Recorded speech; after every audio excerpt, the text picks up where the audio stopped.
your book, you talk about the person who actually first used the phrase fascism, that's just Mussolini, Benito Mussolini. Where did he get the phrase fascism? Yeah. What does that mean? Well, first of all, I decided that what I wanted to do about the book was to put it into historical context so that people could really understand what it's about. And Mussolini was the first fascist, and it really came from a term of elm rods, which are kind of sticks, and an axe, which had been an emblem that the Romans had used. And these elm rods are called fasces. And so this group of people around Mussolini took it as their emblem, and it's the toughness and going back to Caesar. Okay. Now, as you point out in your book, Mussolini came along before Hitler, and Mussolini was a politician, but not all that successful initially, had some problems, didn't come from a wealthy family particularly.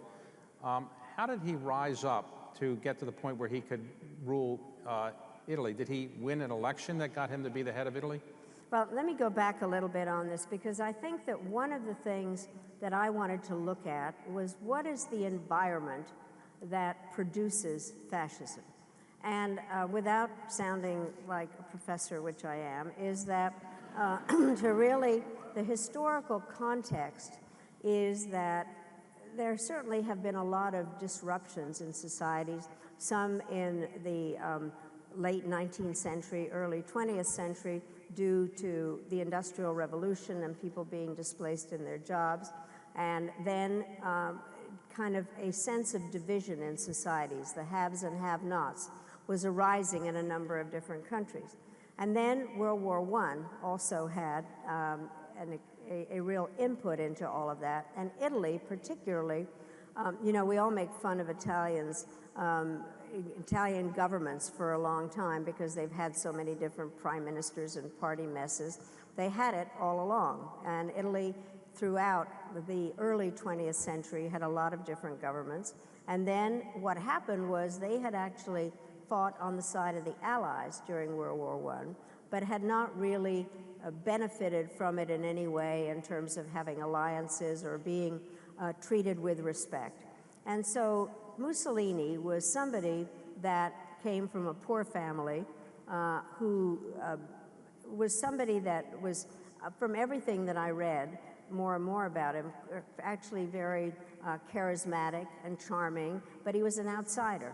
And all of a sudden, he in many ways fit in to try to resolve the situation of all these divisions that were taking place in Italy.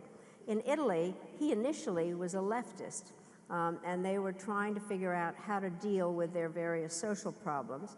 And he got a group of people around him that became more and more politicized, and he identified with them as an outsider to be able to bring some kind of order to things. And so this group of people surrounded him, and he was, as I said, very charismatic. This is the part that blew my mind, frankly. He came to power constitutionally, because what happened was King Emmanuel of Italy felt that the coalition governments there were not working together well enough, that they needed to solve some of the problems that were coming out of World War I.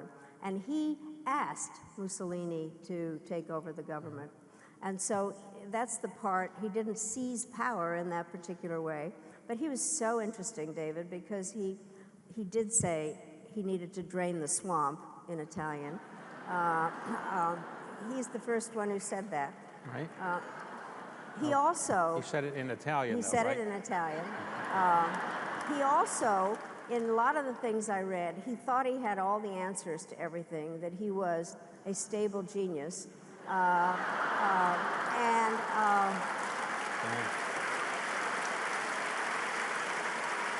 Okay.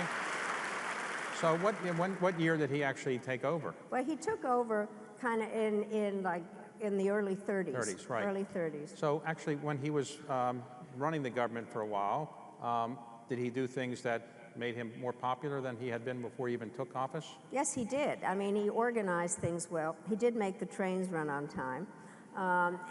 But he really did help in terms of some of the stability that people felt was necessary in Italy. He, however, ultimately overdid. and did not deliver, and he was hung.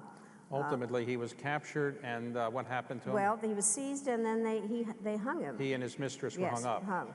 But the best quote in the whole book is from Mussolini. And he said something like, if you pluck a chicken one feather at a time, nobody notices. So in societies where a lot of feather plucking is going on, those are two words that are hard to say quickly together. There often is not a notice Right. of what is going All on. right.